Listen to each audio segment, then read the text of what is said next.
आपका सवाल क्या है? बिल को लेकर के दोनों हाउस से पास हो गया सर, कई जगह इसको लेकर प्रोटेस्ट भी हो रहे हैं, माइनॉरिटीज के अगेंस्ट कहा जा रहा है। हमारा लोकतांत्रिक देश है तो प्रोटेस्ट आप नहीं चाहते कि ना हो? आप क्या चाहते हैं? मतलब आप चाहते हैं हमारे देश में कोई प्रोटेस्ट ना हो? अरे भाई, लोकतांत्रिक समाज है, हर किसी को अपनी बात कहने का अधिकार है। मुझसे क्या पूछ रहे हैं आप वो बताइए। सर, आपके हिसाब से सर जो भी संशोधन बिल पेश किया गया और पास किया गया, मैंने शायद पहले ही कह दिया है, जो आपने देखा होगा कि मैं थोड़े समय के लिए मेरे पास उत्तर प्रदेश में जब मैं मंत्री था तो वक्फ विभाग भी था।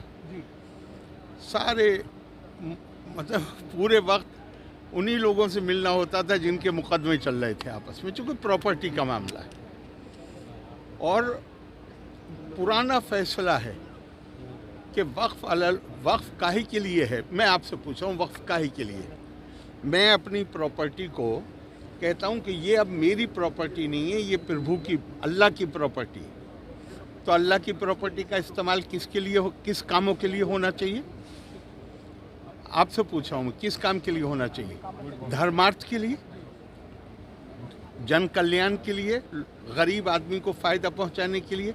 पटना में कितने वक्फ हैं? कौन सा वक्फ कौन सा हॉस्पिटल चला रहा है उसका नाम बताइए मुझे। कोई अनाथालय चला रहा है वक्फ, कोई बड़ा अनाथालय।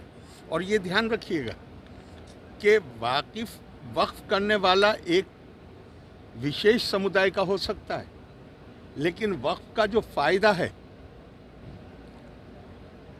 आप कहें तो मैं कुरान की आयत भी कोट कर सकता हूँ, इन्नमा सदक़ातु लिल फ़ुक़राए वल मसाकीन।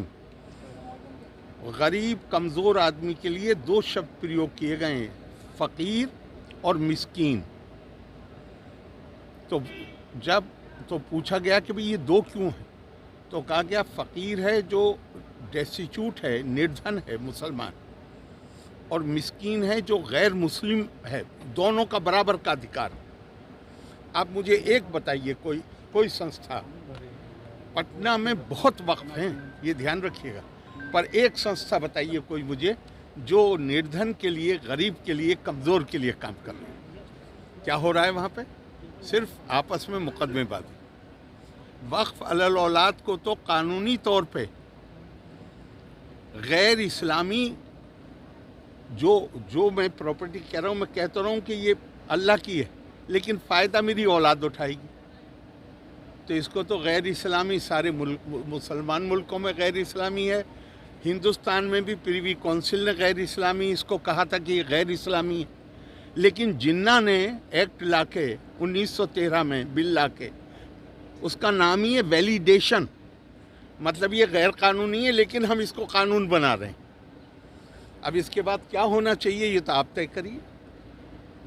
बहुत ज़्यादा सुधार की ज़रूरत है और मैं मानता हूं कि ये जो बिल पास हुआ है, जो अब कानून बन गया या बन जाएगा, ये उस दिशा में बड़ा ठोस कदम, बहुत फायदेमंद होगा सर। लगातार विरोध कर रहे हैं, चैलेंज करने की भी बात हो रही है, सुप्रीम कोर्ट में जाएंगे। मैं दूसरों की बात नहीं कर सकता, मैं अपनी बात कर सकता हूँ।